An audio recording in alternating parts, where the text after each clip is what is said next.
Salut à tous et bienvenue dans Côté Sport, ravi de vous retrouver pour ce nouveau numéro. Programme ce lundi tout d'abord de l'athlétisme au lendemain du premier tour des interclubs. Avec nous une néo-sociétaire de l'Athlé-Vosges, lanceuse de poids et de disques, Fanny Thévenon-Lacotte. Bonjour Fanny et bienvenue. Bonjour, merci beaucoup, ça va et vous? Ça va super. Le week-end a été bon? Ça va. Plutôt satisfaisant. Vous nous raconterez ça dans un instant et les perspectives pour la suite de la saison à titre perso et collectif. Ce lundi également du basket avec un ancien joueur, entraîneur qui vient de refermer un long chapitre avec le Mircourt, Stéphane Duvois. Bonjour Stéphane et bienvenue. Bonjour à tous, bonjour Nicolas. Ça va, oui. Ouais. Merci. Bon, la certitude, c'est que vous quittez le BM, la suite est encore un peu inconnue. Voilà, un peu d'inconnu encore, mais voilà. Avec plaisir pour revenir sur ce que j'ai fait à Mircourt. Ouais, pas de révélation ce lundi, mais de beaux souvenirs. On verra ça en seconde partie d'émission. Et pour compléter l'équipe du jour, on accueille enfin Anthony Perchat de Vosges Matin. Salut Tony, comment ça va? Ça va. Bon week-end également? Ouais, un week-end fatigant avec, pour de bonnes causes. Mais ouais, il n'y en a plus, il y en a encore. Oui, voilà, puis il y en aura encore. Allez, tout de suite, on passe à l'actu. Peu d'actu ce week-end, Tony, mais donc tout d'abord un clin d'œil aux jeunes Wildcats d'Épinal, les U20. Ouais, c'est une saison énorme pour les... On a l'habitude de mettre en avant les résultats de l'équipe première. Et puis là, il faut aussi féliciter, et puis ça vient mettre en valeur tout le travail de formation qui est fait par le club depuis que le club s'appelle EHC. On ne va pas rappeler l'histoire, hein. Il y a beaucoup d'efforts de fait au niveau des entraîneurs, au niveau du recrutement. Et puis ces deux titres, alors on va dire tout de suite, ils sont champions de France, mais du deuxième niveau. Hein, c'est pas le plus haut niveau, c'est le deuxième niveau. Les U18 l'ont été il y a 3 semaines, c'est ça. Et puis là, les U20 à Épinal, hier soir, devant à domicile, 1500 spectateurs les deux soirs. Donc ça, voilà, on n'est pas trop étonné quand on connaît la passion des supporters. Et voilà, c'est une façon de conclure ça de la plus belle des manières. C'est une super aventure pour eux. Il faut les féliciter, puis féliciter les coachs, Nathan Gantz et Vladimir Domine. Et il y avait un petit clin d'œil aussi, parce qu'en face, le coach de Dunkerque et Benoît Guillemot, qui a joué avec Vladimir Domine ici, ils étaient coéquipiers en défense. Ça, c'est pour les vieux, c'est pour les vieux comme moi, donc au début des années 2000. C'est des jeunes sympas, Fanny, vous les avez côtoyés avec votre casquette professionnelle, salle de kiné. Oui, effectivement, c'est super cool pour eux. Et puis, il y a même Maxime Ritz aussi, qui est prépa physique et qui a fait un gros boulot avec eux. Donc, c'est aussi grâce à tout son boulot. Puis, quand on est en bonne santé, en pleine forme, on peut performer et c'est important. Donc voilà, un nouveau coup de projecteur sur les jeunes d'Épinal avec un label qu'on espère voir venir. Ouais, ça dépend pas du club, ça dépend de la fédé. Alors ils donnent ça un petit peu comme ils veulent, sans règles précises. C'est un petit peu à la tête du client. Et puis on espère pour eux, mais même aussi pour l'équipe première, parce que ça permettrait aussi d'attirer des joueurs en U20 d'un calibre supérieur pour que le championnat U20 où joue Épinal n'est pas forcément très relevé, d'aller jouer avec les meilleures équipes U20 de France et pour progresser, parce qu'on progresse quand on joue contre plus fort, et puis ce serait bénéfique aussi pour l'équipe première et aussi attirer des joueurs. Voilà, il y a des joueurs qui ne veulent pas forcément venir parce que s'ils n'ont pas trop de temps de jeu en équipe première, en jeune, ça ne sera pas le niveau attendu. Ils ne vont pas y gagner, quoi. Allez, toujours au rayon sport collectif, une bonne chose de faite pour le SAS Football, Tony, qui a validé définitivement son maintien après une victoire qu'on va voir 2-1 face à Bissheim vendredi soir. Il n'y avait plus gros suspense, mais il fallait éviter de se faire des frayeurs sur les 2 derniers matchs. Voilà, ils ont fait le boulot, ils étaient déjà allés gagner à Blois la semaine d'avant. Ça vient refermer une saison un petit peu chaotique, on va dire, sans trop de relief. Et puis, voilà, c'est bien aussi. Ça montre aussi que ça devient de plus en plus difficile dans les niveaux intermédiaires au foot de s'en sortir. Voilà, et on le voit, aujourd'hui, des équipes sont retombées à ce niveau-là. Je pense à Bordeaux notamment, quand on voit ce que ça coûte aussi en termes de joueurs. Voilà, c'est une bonne nouvelle pour Épinal, c'est une bonne nouvelle aussi pour le football vosgien. Voilà, il reste 2 journées, 6 points à prendre, donc ils peuvent encore progresser un petit peu. Ils sont 9e, je crois. Parce qu'ils peuvent encore aller chercher, je crois, le top 5, hein, c'est ça, finir 7e. Ça donnerait un petit peu de relief à cette saison. Donc déplacement à suivre à Saint-Privé et puis ensuite la réception de Chantilly le 16 mai pour boucler la saison. Vous allez voir le dernier but, la Madjer, signé Karim Koulibaly dans un instant. En handball, comme on pouvait s'y attendre, malheureusement, Tony, l'affaire est pliée pour les Spinaliennes, sportivement reléguées. Ouais, c'est pas forcément une surprise. On savait que ça allait être difficile en début d'année.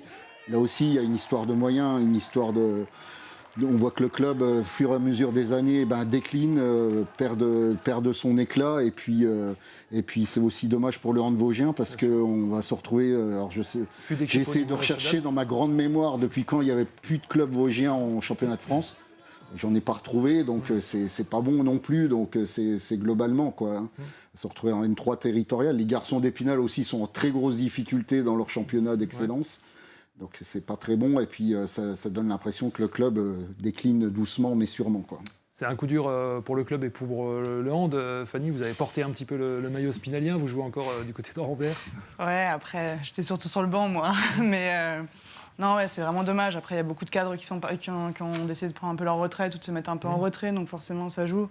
Et les jeunes sont partis, beaucoup sont partis à ATH ou même à Metz. Donc, donc forcément, c'est compliqué et c'est dommage parce que c'était un peu le club qui performait au niveau handballistique. Là, il restera le garçon de Mirecourt qui se débrouille pas mal, mais c'est vrai que c'est compliqué, c'est dommage.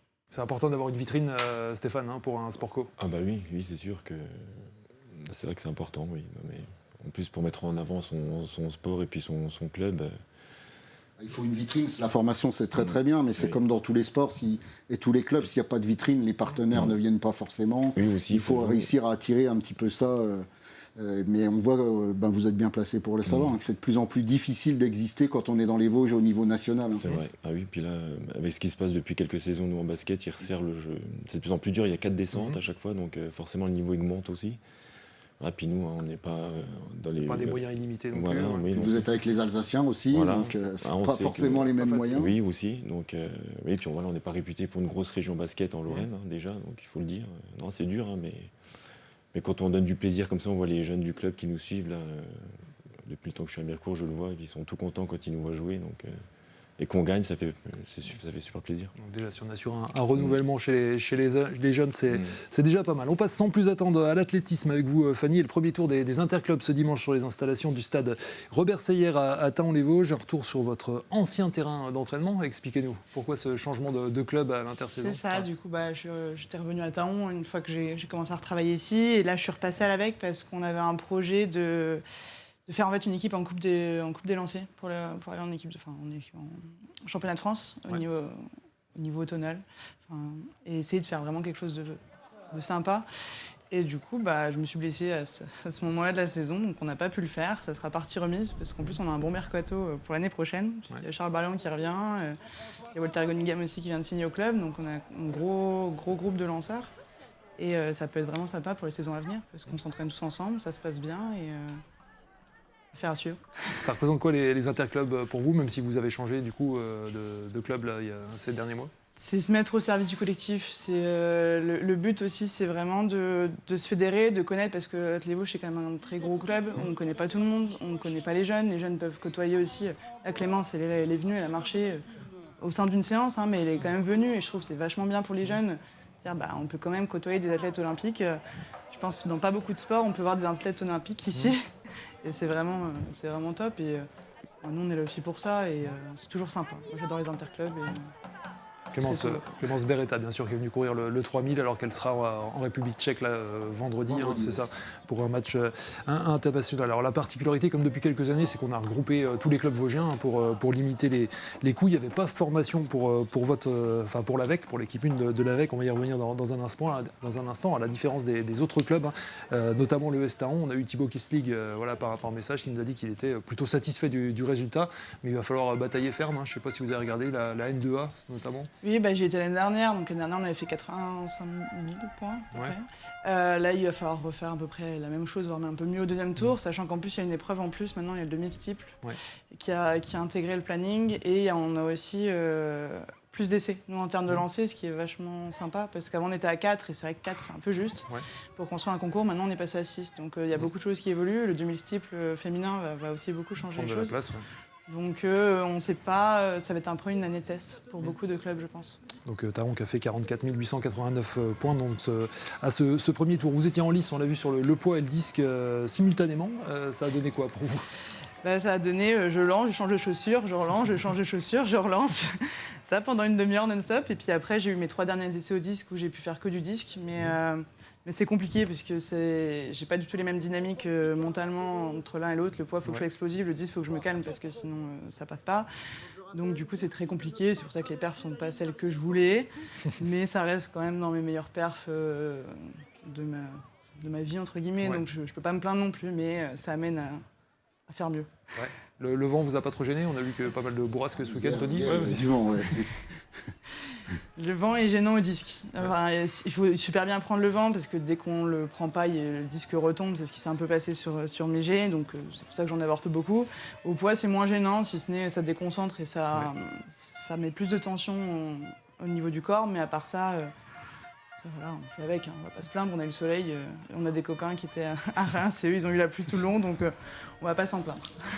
Vous étiez en équipe 3 ce week-end, c'est ça? Pour cumuler les deux lancers dans un minimum de temps? Ouais. On ne pouvait pas faire poids disque au niveau de l'équipe 1 ou 2, donc du coup ils m'ont mis en équipe 3. J'ai demandé à être en équipe 3 cette fois-ci, et j'attends de savoir où je serai pour le prochain tour. J'espère être en équipe 1 avec Épinal, avec mes copains, mais du coup on verra, ça va dépendre de tout ce qui est étranger. Et muté, en fait, vu que je suis mutée de cette année, je suis considérée comme étranger, on a le droit d'avoir 8 par équipe seulement. Sachant que les étrangers qui sont là depuis plus de 4 ans, ils ont le droit de concourir comme ils sont considérés comme un peu comme JFL, on va dire. Exactement, c'est ça. Et du coup, là, on a le droit d'être 8 entre mutés et étrangers, donc avoir les choix qui vont être faits en fonction des perfs du week-end et des potentiels étrangers qui vont revenir, sachant qu'il y a les championnats d'Afrique, je crois, qui se passent en même temps, donc ça peut aussi un peu biaiser les choses.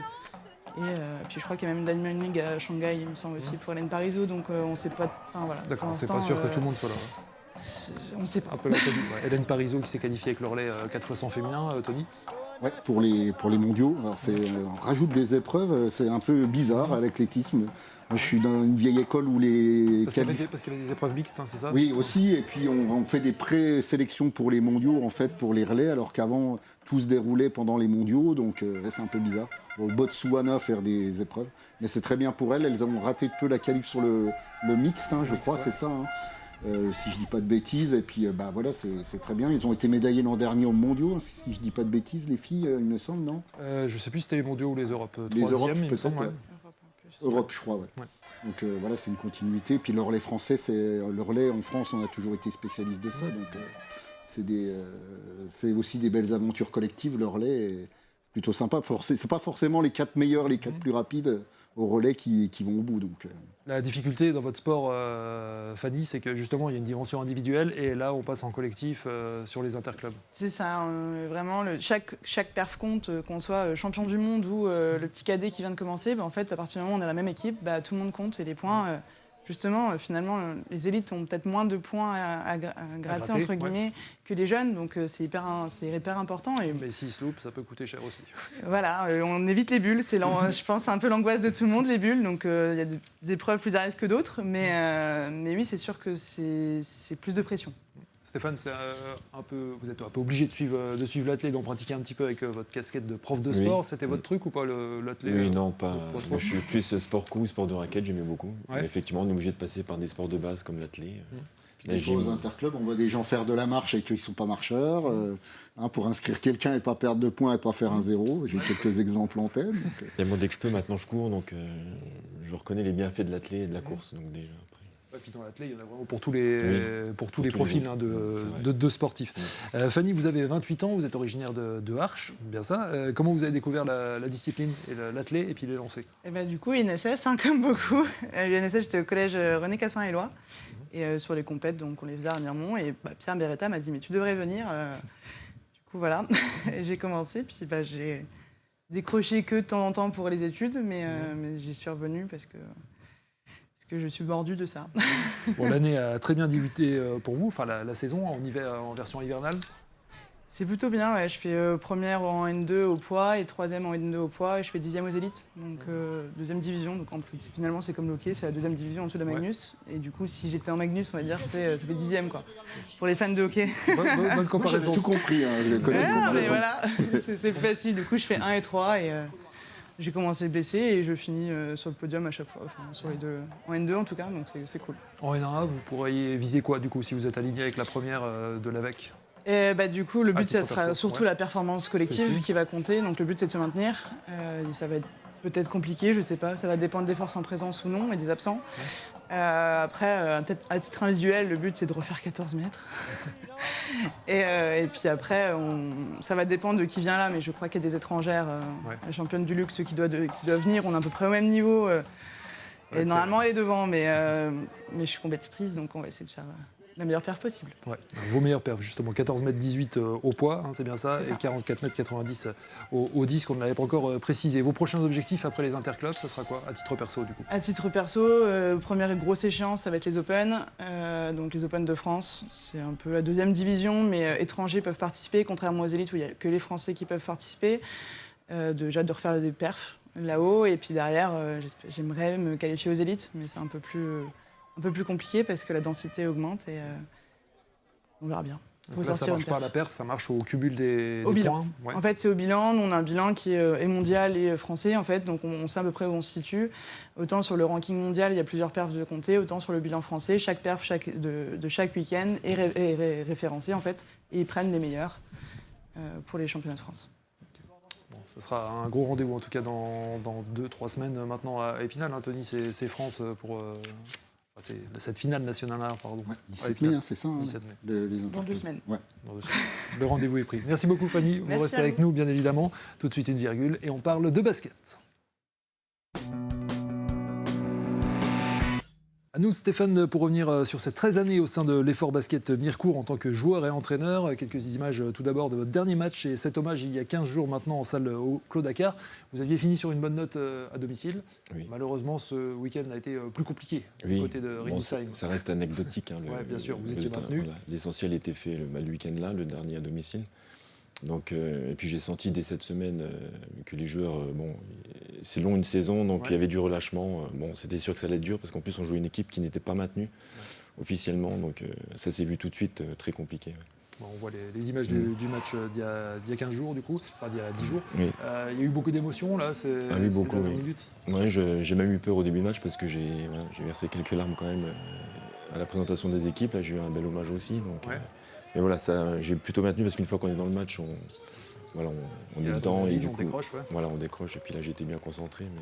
Il y avait un vrai enjeu, hein, il fallait absolument Ah oui, il gagner fallait là, qu'on pour gagne. pas se faire peur. Bon, après, il fallait un miracle pour même si on perdait nos 2 derniers matchs, pour qu'on descende. Mais bon, c'est mieux de terminer comme ça. C'était sympa, quoi. C'était une belle fête. Alors, petit bilan tout d'abord de cette dernière saison avec l'EBM, après une saison exceptionnelle, hein, on s'en souvient, Oui. 15 victoires consécutives, Oui. vous ne montez pas à cause du panier avérage, c'est ça. Qu'est-ce qui a manqué cette saison pour faire Oui, on n'a pas réussi. On n'a pas réussi à surfer sur notre dynamique de 15 victoires. Je pense que déjà, il faut le dire, on n'a pas réussi à remplacer notre poste 5 qui est parti, qui prenait beaucoup de place, qui est important, basket, l'axe 1-5, donc ça c'est une chose. J.K. Luz, du coup. Oui, J.K. Luiz, c'est sûr qu'on n'a pas réussi à le remplacer. On avait d'autres solutions, mais pas des vrais 5 comme lui. Après, on n'a pas été aidé aussi par les blessures importantes en première partie de saison, notamment Eli Honoré, qui est un des cadres de l'équipe maintenant en défense. Et puis Tony Topolovac, notre meneur, qui était en train de monter, qui s'est blessé au début de saison, là, sur le 4e match, je crois. Donc voilà, tout ça fait qu'il y a plein de petites choses. Moi, je dirais le plus important aussi, c'est qu'on n'a pas retrouvé l'état d'esprit aussi, il faut le dire, de l'année dernière. La cohésion du groupe. Voilà, et ça a manqué de. Donc à partir de là, dans un sport co, quand on n'a pas la cohésion, quand on n'a pas l'intérêt individuel un peu passe avant l'intérêt collectif, forcément ça a du mal à passer. Donc c'est surtout ça qui a manqué aussi cette année. Eli Honoré, qu'on avait eu en plateau il y a quelques semaines, quelques mois, nous avait dit aussi, pour lui c'était peut-être aussi parce que le groupe était plus étoffé, du coup il n'y avait pas justement, ça resserrait moins les liens. Oui, il peut y avoir de ça aussi, mais bon, pourtant quand on veut être ambitieux, parce qu'on ambitionnait quand même les 2 premières places en début de saison, donc forcément il faut aussi étoffer le groupe. Donc on pensait que ça allait marcher comme ça, mais effectivement, ça a parlé beaucoup de temps de jeu, donc forcément quand on est 10 joueurs au lieu de 8, on joue un peu moins. Ouais. Certains l'acceptent mal. Donc ça part de là, beaucoup d'ego aussi à gérer, mais voilà, ça fait partie du jeu. Mais j'ai aussi encore beaucoup appris cette année. Mais voilà. On apprend toujours. Oui, Vous venez de refermer, peut-être temporairement, vous nous l'aviez dit, une page de 13 années au sein de l'Effort Basket Mirecourt. Tout d'abord en tant que joueur, on va revoir quelques images. Rappelez-nous déjà comment vous êtes arrivé à Mirecourt à l'époque. Geoffroy Selzer m'a recruté, j'étais à Ludre. Je crois que j'ai fait 2 saisons N3 à Ludre. Et puis voilà, donc j'ai intéressé Geoffroy Selzer, le coach de l'époque. Donc je suis rentré comme ça, j'ai fait mon trou. Ah oui, c'est sympa d'en voir des images quand je jouais. Vous disiez dans notre interview dans notre journal l'autre fois, Geoffroy Selzer m'a fait grandir. Ah bah oui, parce que du coup, je montais d'un cap par rapport à avant d'avoir été, j'étais à Ludre, Toul. Donc là, forcément, il y a eu un cadre, puis c'était de l'ambition à Mirecourt, j'ai vu. Puis ouais, j'ai beaucoup appris, notamment avec celui que je vois à l'image, Gaëtan Bacala aussi, avec qui je suis encore en bon contact. Mais non, voilà, ça m'a fait grandir, et puis voilà, même après dans le coaching. avec des qualités de shooter à 3 points reconnues. Un grand souvenir, c'est un match de Coupe de France, c'est ça, face à Longwy? Oui, c'est vrai. Ça, je me souviens de ce match. Oui, j'en avais mis 7 ou 8, je sais plus. Mais ouais, c'était top d'avoir ça. On a vu aussi les derbies à Saint-Dié. Vous avez joué contre Tony Ghezala à l'époque? Ah oui, qui après lui est monté. Qui joue encore d'ailleurs. Oui, qui joue encore. En Pro B, hein, c'est ça, hein. En NM1, NM1, il était à NM1. Lorient. Pour le coup, il joue plus ces derniers temps. Il est un peu bloqué. Voilà. Il n'est plus dans les plans du coach depuis quelques semaines, malheureusement. Pour lui, le natif de Saint-Dié. Parallèlement, vous avez commencé à coacher ensuite, Stéphane. D'abord avec les filles. Ah, c'est ça. Oui, j'ai repris le relais de Jean-Claude Tornowski qui avait les filles au niveau départemental, je crois. Et après, du coup, j'ai amené ma femme, entre guillemets, aussi, qui a voulu reprendre un peu... après avoir eu des filles, donc voilà, elle avait envie de retoucher au ballon et du coup, donc voilà, j'ai amené ma femme et ma belle-mère d'ailleurs. Ouais. Donc c'est rigolo, c'est des bons souvenirs. Donc j'ai démarré comme ça et puis j'ai eu l'opportunité de prendre les gars il y a 6 ans en fait. Ouais. Bon, les week-ends devaient être bien chargés. Oui, je crois que je l'ai fait 2 saisons où j'ai eu la N3 gars et filles. Donc forcément, je jouais le samedi soir avec les gars et les filles le dimanche. Ouais. Donc oui, ça faisait des sacrés week-ends. Avec aussi les sœurs Lambert qu'on voit qui sont du côté d'Alsace. Alsace maintenant, qui tourne bien, Tony. Ouais, c'est ça, ouais.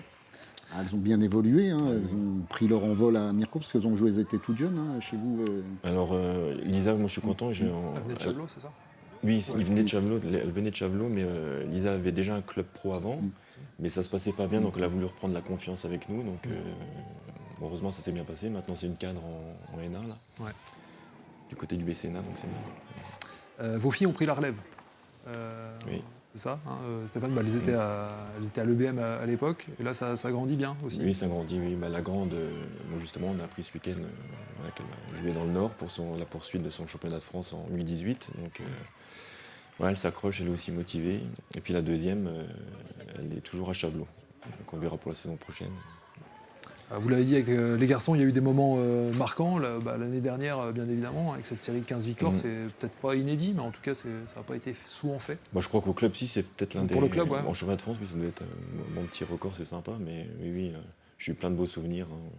Bon, forcément, il y a du positif, et j'ai eu quelques aussi déconvenus, donc ça fait partie du jeu, mais plus de positif que de négatif pendant toutes ces années. Alors, pourquoi mettre fin à l'aventure aujourd'hui? Pourquoi l'aventure se termine aujourd'hui? Principalement, j'ai envie de voir autre chose. Ça faisait quand même 13 ans, j'ai envie d'un autre projet. Toujours motivé et ambitieux pour coacher.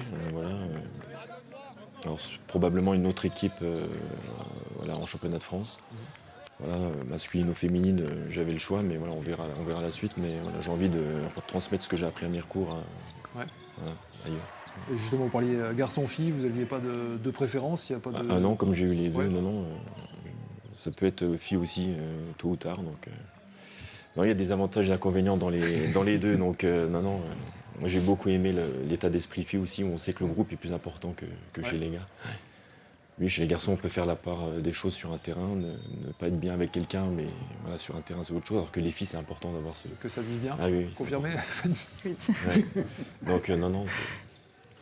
Puis vous le disiez, c'est pour vous, Stéphane, donc on a bien compris qu'on ne donnera pas votre nouvelle destination aujourd'hui, mais vous en aviez besoin pour vous, et puis vous pensez aussi que l'équipe avait besoin de... Ah oui, ça aussi, deuxième raison un peu, effectivement, je sens que certains que j'ai depuis quelques temps maintenant ont besoin d'entendre un autre discours, donc il faut aussi s'en rendre compte et... Faire l'année de trop. Voilà. Bon, je pense pas que si on peut dire que c'est l'année de trop, parce qu'on non, voulait pas cette année, mais Oui, non, je suis d'accord, donc faut pas que ce soit, comme vous dites, l'année de trop, Vous étiez dans un championnat hyper dense quand même. Il y a beaucoup, quand on voit les résultats, il y avait encore beaucoup d'équipes concernées par un gros ventre mou, on va dire. Avec une journée de la fin, il y a 8 équipes qui se tenaient en un point. Donc, après, j'ai toujours rien à reprocher à 2, 3, 4 de l'équipe, comme Élie, Loïc ou Warren, qui a fait une super première saison avec nous. Donc, mais il faut que ça tourne un petit peu. Bon, votre successeur est déjà connu, Maxime Laporte. Qu'est-ce que vous pouvez nous dire de lui? Alors, je l'ai connu un peu dans le basket, très bon technicien, je pense. Après, je ne suis pas à l'intérieur dans son équipe, mais ça a l'air d'être quelqu'un de très bien. C'est sûrement une bonne pioche pour la suite. Donc je lui souhaite plein de bonnes choses avec le club. Originaire de l'Aveyron, il habite dans les Vosges, actuellement responsable technique de l'école de basket du STUC Nancy, donc on a compris qu'il avait le background, et puis il a coaché aussi en N3 à Ludre et à Barjouville, où vous êtes en croisé du coup à l'époque, non? Non, c'est pas croisé. En fait, il est arrivé et moi je partais. Ok. Justement à Mirko. C'est là, alors, lui, il s'en va et lui, il c'est revient. vrai. Donc C'est c'est marrant, l'histoire. hein, c'est c'est- un beau clin d'œil. Oui. Ouais. Vous recroiserez peut-être avec. Bah voilà, peut-être, oui, on verra la suite, mais pourquoi pas. Oui. C'est vrai. On en C'est dira bon, plus. hein, Nicolas. Ouais. Vous avez bien essayé. hein. Je- Tout fait. hein. Merci beaucoup Stéphane, en tout Merci cas à vous. bonne route, hein. On se croisera, on n'en doute pas. Merci Fanny, bon courage pour les échéances à venir. On Merci espère à vous vous. voir à Épinal dans 2 semaines. J'espère aussi. Merci Tony, à très vite sur ce plateau. Merci à Jérémy Combe et toute son équipe pour la réalisation de cette émission. Très bonne semaine sur Vosges TV et à lundi prochain.